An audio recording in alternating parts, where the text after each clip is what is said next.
पूरा एजुकेशन घाटी नहीं। चलो देखा आंसर गुड़ा कौन कौन हम कौन लिखी जना पड़ो है। जड़े विद्यार्थी गणित पढ़ा भल पाए ना मात्र अधिक नंबर रखी भल श्रेणी उत्तीर्ण होगापी कठिन परिश्रम करे यह क्यों प्रकार अभिप्रेरणा यहाँ गोटे कथा यहाँ गोटे कौन अरे बाह्य अभिप्रेरणा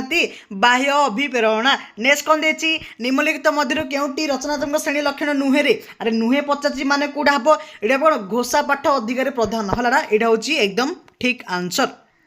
नेक्स्ट क्वेश्चन कौन देती ना निम्नोक्त विकल्प मध्य केउटी बांदुरा प्रतिदिन पर्यवेक्षण शिक्षा तत्व चारोटी अंश सठिक कहले टीका कौटा हम ये अरे यहाँ सीने गोटे कथा यहाँ कौन हम यहाँ हम कौटा हम यहाँ दुई यहाँ हम है ऑप्शन डबल यहाँ हम दृष्टि देवा धारण करने पुनः उत्पादन अभिप्रेरणा बुझल ना ऑप्शन डबल आई हम ये बुझल। नेक्स्ट क्वेश्चन कौन देती ना निम्नोक्त केउटी कमिटी सर्वप्रथमे शिक्षार अपचय और आबद्धता शब्दर प्रचलन करते यार किए कहला रे एडी हम कौन रे ना हार्गट कमिटी है ना हार्ट कमिटी ऑप्शन हूँ कौन आई हूँ एकदम ठीक आंसर। नेक्स्ट क्वेश्चन कौन देती देख ओडिशा रे शिक्षा अधिकार आईन केबे प्रचलित होइला रे अरे केबे प्रचलित होइला रे अरे केते 19 केते 2010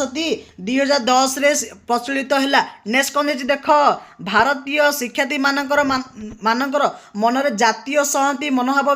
विकास करने निम्नलिखित केउटी कमिटी गठित होइतिला रे अरे संपूर्णानंद कमिटी ये आज सकाळे कही रे संपूर्णानंद कमिटी। नेक्स्ट क्वेश्चन कौन देती जातीय कौन देती जातीय माध्य बाध्यकर आयोग भारत में केबे स्थापन करागला केबे स्थापन करागला ये तो जानी केते ना 12 अक्टोबर 1993 है ना 12 अक्टोबर 1993। नेक्स्ट क्वेश्चन तो कौन देती आईसीटी कहले निम्नत केउटी बुझा ए पिलाने ए क्वेश्चन मुझे काली ना पहरदिन कही आईसीटी कहले कौन बुझ ये गोटे क्वेश्चन कि रे कौटा पर अरे इनफर्मेशन एंड कौन रे अरे कम्युनिकेशन और टेक्नोलोजी थी अरे सूचना और जोगाजोग प्रजुक्ति विद्या है ऑप्शन ट्रिपल आई हम। नेक्स्ट क्वेश्चन कौन देती देख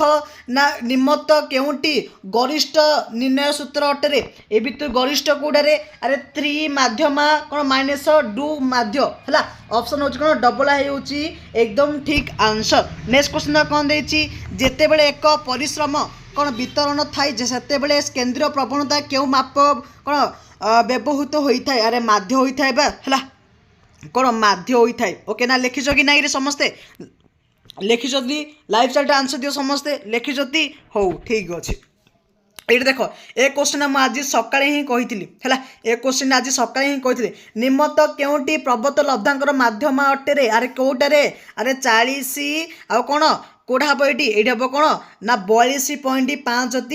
42.5 हम जो मैंने लिखिच एकदम ठीक अच्छी है। नेक्स्ट क्वेश्चन कौन देती ना निम्नत क्यों दार्शनिक कहते जे साक्षरता शिक्षार परम नुहे कि अंतम नुहे कह टे प्रारंभ नुहे कि अंत को नुहे ये गोटे कथा गांधीजी कहते अरे गांधीजी कहते है ए क्वेश्चन भी आज सकाळे ही कही मु। नेक्स्ट क्वेश्चन कौन देती ना निम्नत किए नकारात्मक शिक्षार प्रवक्ता थिले रे नकारात्मक शिक्षा कार अरे रुसंगर है रुसंगर नकारात्मक शिक्षा मु भी आज कही क्वेश्चन है। नेक्स्ट क्वेश्चन कौन देती निम्नत दार्शनिक मानक मध्यरु किए ओडिशा रे मुक्ताकाश शिक्षा प्रचलन करथिले अरे गोपबंधु दास थी मुक्ताकाशकार गोपबंधु दासंकर है। नेक्स्ट क्वेश्चन कौन देती देख ना निम्नत प्रबत दार्शनिक मानक मध्यरु किए गणतंत्र और शिक्षा प्रस्तुत रचना करथिले अरे की क्वेश्चन बहुत इजी क्वेश्चन अरे जॉन डुई रे है ना जॉन डुई बुझल। नेक्स्ट क्वेश्चन कौन देती ना वन विद्यालय क्यों मसरे प्रतिष्ठा होइथिला बाप रे बाप 1909 रे होइथिला बा प्रतिष्ठा है। नेक्स्ट क्वेश्चन कौन देती देख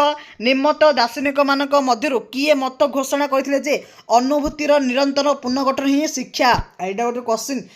क्वेश्चन कि रे आ किए अरमित कहथिले ना कौन कहथिले ना कोहलर कहथिले है ठीक अच्छे नाई रे कोहलर आर क्वेश्चन बोधे है ये कौन हम कह टे अरे क्यू नंबर कौटा हम अरे जॉन डुई कहते अरे जॉन डुई कहते है मन रख जॉन डुई कहते। नेक्स्ट क्वेश्चन कौन देती निम्नत क्यों शिक्षण तद्दत मूल धारणा होती उद्दीपक कौन बदलीकरण अरे कौटा हम अरे कौन अनुबंधित शिक्षा तत्व ऑप्शन डबल आई हम जो मैंने डबल आई कह एकदम ठीक अच्छी रे गोटे मार्कटी पाईगल। नेक्स्ट क्वेश्चन कौन देछि ना निम्नोक्त मनोविज्ञानी मानक मध्यरु किए अंतर्दृष्टि शिक्षण तत्व प्रवर्तक थिले रे अरे किए थिला एटा कोहलर हबती अरे कोहलर है ना बहुत बढ़िया एस नंबर किए जन ठीक अच्छे यहाँ है। चलो नेक्स्ट क्वेश्चन कौन देछि निम्नोक्त केउट शिक्षकटी नियम दर्शाए जे पुरस्कार पाइबा उद्दीपना को कौन अधिक मजबूत होता जे कौन उद्दीपना गुड़ी को वंचित फलाफल मिलता है से गुड़ी को दुर्बल होता यहाँ कौटा हम कह टे यहाँ हूँ कौन फलाफल है ना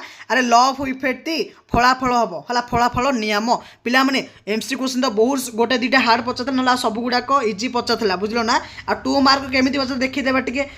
2 मार्क भी सीने इजी पचार है ना बेसी सीना हार्ड नुहरे है। तो लंग क्वेश्चन टे देखीदेवा कौन को आसला है। चलो देखिए कौन देछि जातीय संहति विकास एक विद्यालय संहति होची विभिन्न प्रकार पाठ्य कौशल यहाँ तो देती है मौलिक शिक्षा गुरुत्वपूर्ण विशिष्ट भाई कि सहज कौशल विश्वशास्त्र गठन द्वारा निर्धारित जीवन दक्षता गुड़ी आलोचना कर पे एगुड़ा तो तुम लिखि आउ कौन कहली माध्यम माध्य पचार ये लिखिच ना माध्यटा है लिखिच भेरी गुड हौ हौ पे गोटे गोटे लाइक कर दियो समस्ते है टेंशन ने दरकार ना आगू कौन एग्जाम अच्छी फोकस कर बुझल ना रही देखा नेक्स्ट वीडियो।